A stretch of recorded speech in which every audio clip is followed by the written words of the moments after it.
Continuando, o segundo requisito, então é o perigo de dano. O terceiro requisito é o risco ao resultado útil do processo. A parte, se esperar o resultado definitivo do processo, pode ser que perca o seu direito. É possível que o processo não chegue ao seu resultado final de forma exitosa. Porque o seu direito vai deixar de existir, porque ela pode, por exemplo, vir a falecer, simplesmente não pode esperar. Exige-se também que não haja perigo de irreversibilidade. O provimento a ser dado pelo magistrado, ele não pode causar um prejuízo para a outra parte, para o réu, ao ponto de prejudicar as suas atividades, ao ponto de causar um dano tão grande. Isso recebe o nome de perigo de dano inverso.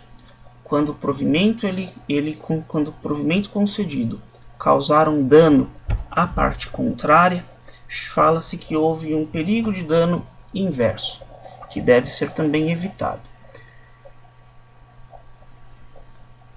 A tutela de urgência de natureza cautelar, ela,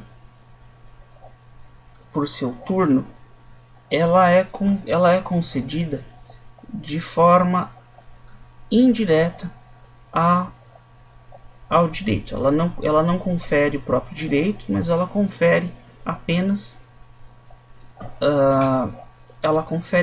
instrumentos, provimentos que objetivam resguardar aquele direito. A lei, no artigo 301, ela fala que a medida cautelar, a tutela de urgência de natureza cautelar, pode ser efetivada mediante arresto, sequestro, arrolamento de bens, registro de protesto contra a alienação de bem e qualquer outra medida idônea.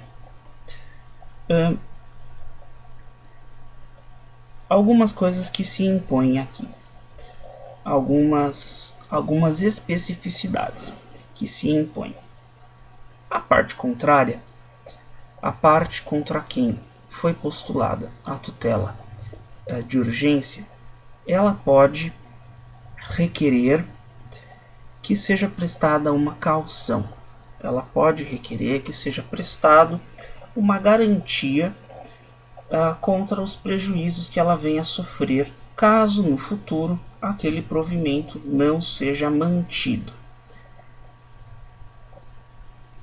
E, naturalmente, a parte que solicitou aquela tutela provisória, ela vai responder pelas perdas e danos que acarretarem aquela decisão, que acarretarem aquele provimento. Muito bem. Seguindo, nós já falamos que as tutelas de urgência elas podem ser requeridas de forma contemporânea à propositura da ação, como está no artigo 303 da lei, ou de forma antecedente. Muito bem. A tutela de evidência, ela está no artigo 311. Ela é um outro tipo de tutela provisória, na qual não há necessidade de demonstração do perigo de dano ou do risco ao resultado útil do processo. A lei ela fala isso e ela autoriza isso, ela autoriza a concessão de tutelas de evidência quando houver abuso do direito de defesa, quando houver manifesto propósito protelatório,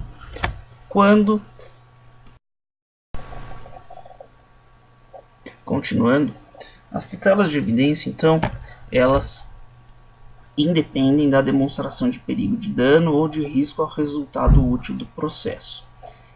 Elas podem ser concedidas quando ficar caracterizado abuso de direito de defesa, manifesto propósito protelatório, as alegações de fato possam ser comprovadas apenas documentalmente e houver tese pacífica firmada pelos tribunais, em súmula vinculante ou recursos repetitivos, ou se tratar de pedido repersecutório fundado em prova documental. E, por fim, se houver prova documental suficiente dos fatos constitutivos e o réu não opuser nenhuma prova capaz de afastar, de infirmar esses documentos trazidos pelo autor. A ideia das tutelas de evidência, a lógica das tutelas de evidência são as seguintes. Considerando a ideia de que o processo deve ter uma duração razoável, que deve ser eficiente, o legislador ele autorizou que a parte não precise esperar o resultado definitivo do processo para usufruir de determinados direitos que já são claros, que já saltam aos olhos, que já são incontroversos, ou quando ficar evidenciada uma situação em que a parte contrária esteja abusando dos instrumentos jurídicos processuais. Nessa situação das tutelas de evidência, não interessa se não se indaga, não se interessa sobre a existência ou não de uma situação de dano, de uma situação de perigo, de risco para as partes, para alguma das partes. Isso não está em jogo. Nenhuma das partes está em situação periclitante, em situação de dificuldade, e, portanto, não se indaga sobre isso. Apenas se verifica, a partir da petição inicial, a partir da documentação colacionada aos autos, indaga-se se o direito alegado pela parte está ou não amparado por provas, está ou não evidenciado. Por isso que se fala em tutelas de evidência. Muito bem. Um exemplo disso que o Ministério Público lida frequentemente. A Lei de Improbidade Administrativa, ela prevê uma medida cautelar de evidência, que é a medida de indisponibilidade de bens. Esta medida, de acordo com a jurisprudência do Superior Tribunal de Justiça, ela é uma medida de evidência, uma tutela de evidência. O que fala a lei? O que fala a lei de improbidade? O que diz essa medida? A indisponibilidade de bens, ela pode ser deferida nas ações de improbidade administrativa quando houver evidências de que o ato ímprobo lesionou o patrimônio público ou causou prejuízo ao erário. Ou seja, o administrador causou um dano, causou um prejuízo, superfaturou uma licitação, por exemplo, e gerou um dano aos cofres públicos, gerou um rombo aos cofres públicos. Ele então vai ter que ressarcir este dano e o direito, a lei, ela fala o seguinte: bom, a pessoa ela vai ressarcir, o ressarcimento é obrigatório por força da Constituição e para garantir que haja esse ressarcimento, ou seja, para acautelar o direito ao ressarcimento, os bens individuais do agente público serão tornados indisponíveis, serão tornados inalienáveis. A pessoa ela não poderá dispor, vender, ceder, doar aqueles bens. Aqueles bens ficarão congelados, esperando o resultado definitivo do processo, e se houver condenação à parte, a condenação ao ressarcimento, aqueles bens vão servir para pagamento do ressarcimento ao erário. E para a concessão dessa cautelar de evidência, o que o legislador, o que a jurisprudência exige? Eles exigem apenas a existência de indícios de que tenha sido praticado um ato ímprobo, um ato de improbidade administrativa que causou lesão ao erário. Neste caso específico da lei de improbidade, o legislador, entende-se que o legislador presumiu o perigo de dano, ou seja, o perigo de dano ele está presumido pela própria situação. A própria situação ela é uma situação que já por si só traz danos ao erário.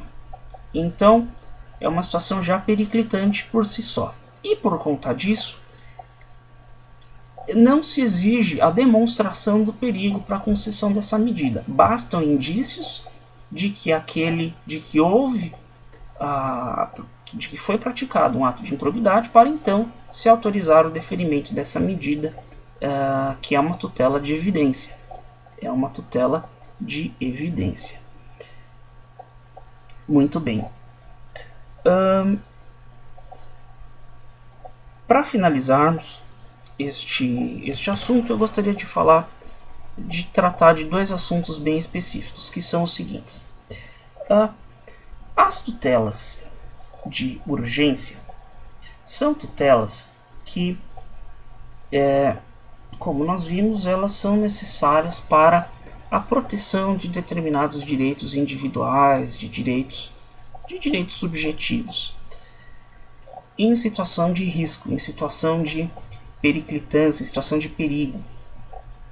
E por conta disso, há alguns doutrinadores que entendem ser possível o deferimento de medidas de natureza provisória, medidas de urgência provisórias, por juízes que sejam incompetentes, que não tenham competência jurisdicional para atuar em determinado naquele caso, para determinar naquele caso.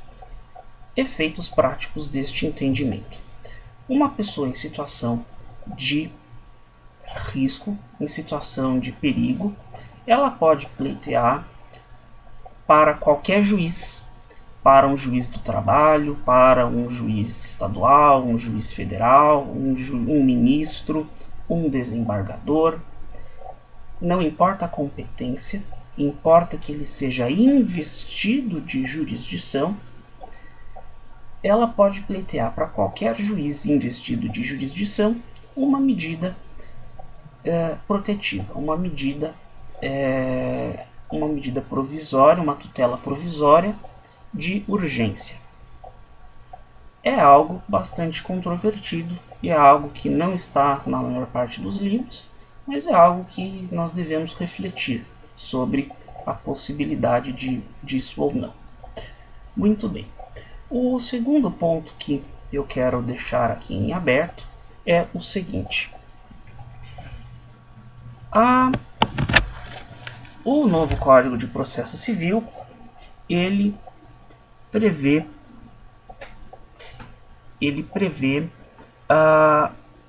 a possibilidade, ele prevê um procedimento para as tutelas, para a tutela antecipada requerida em caráter antecedente. Está no artigo 303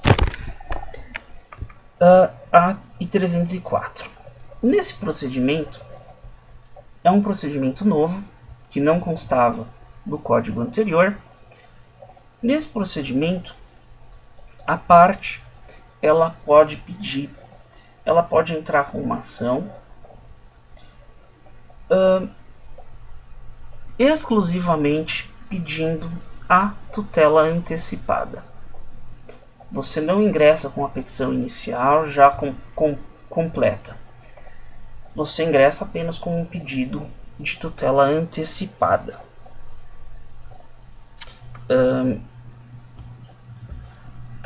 Fazendo menção naturalmente à lide que vai ser proposta eventualmente, mas a inovação, aquilo que eu queria falar, está no artigo 304 do novo Código de Processo Civil, que eu peço licença para ler.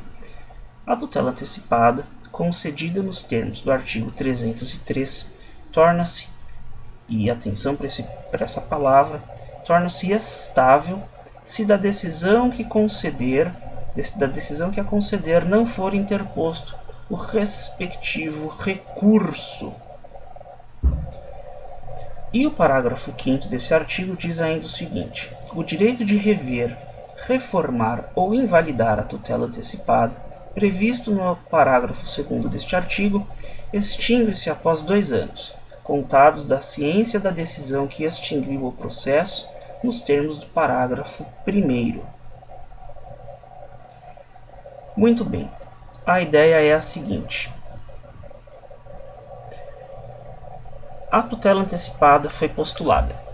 A parte contrária não impugna essa decisão, não questiona essa decisão. Essa decisão, então, ela se torna estável. E, depois de 2 anos, não é mais possível modificar esta decisão. Existe aí uma coisa julgada? Existe aí uma hipótese de uma decisão que era provisória, uma decisão que não é pautada, não é fundada numa cognição exauriente, uma cognição profunda. Gerar uma coisa julgada, gerar um dispositivo que tenha a eficácia da imutabilidade, que não seja mais passível de modificação naquela relação jurídica decidida. É isso que trouxe o nosso legislador no novo Código de Processo Civil? Eu não sei. Na minha opinião, refletindo sobre este assunto, o artigo 304, no caput, quando ele fala em estabilidade, ele, para mim, ele está falando numa coisa julgada formal sob condição resolutiva. Ou seja, ele fala que há uma decisão formal que não ainda esgotou, que não ainda decidiu o mérito da lide, não ingressou no núcleo da relação jurídica que foi controvertida, e ele, portanto, mas ele tornou-se irrecorrível. Ele tornou-se irrecorrível porque a parte não interpôs o recurso cabível no momento adequado, mas ele pode, naturalmente, essa decisão ela está sob uma condição resolutiva. Essa decisão ela pode ser alterada no prazo de 2 anos, caso a relação jurídica subjacente sofra uma alteração superveniente, haja uma modificação na situação jurídica, na situação fática das partes, que enseje uma nova decisão. E assim sendo, esta é a condição resolutiva. Depois de 2 anos, se não houver esta alteração, essa reforma dessa decisão, dessa tutela antecipada, aí então, conforme o parágrafo 5º do artigo 304, para mim, haveria uma coisa julgada material. Haveria uma decisão transitada em julgado. Uma coisa julgada que depois só poderia ser alterada, modificada mediante ação rescisória. É isso. Eu espero que vocês tenham gostado. Fico aberto a dúvidas, a questionamentos. Peço desculpas. Este foi o meu primeiro vídeo, dividido em 2 partes. E eu espero que vocês tenham entendido, espero que vocês tenham gostado e que seja útil para os nossos estudos, para as nossas reflexões. Um grande abraço. Até logo.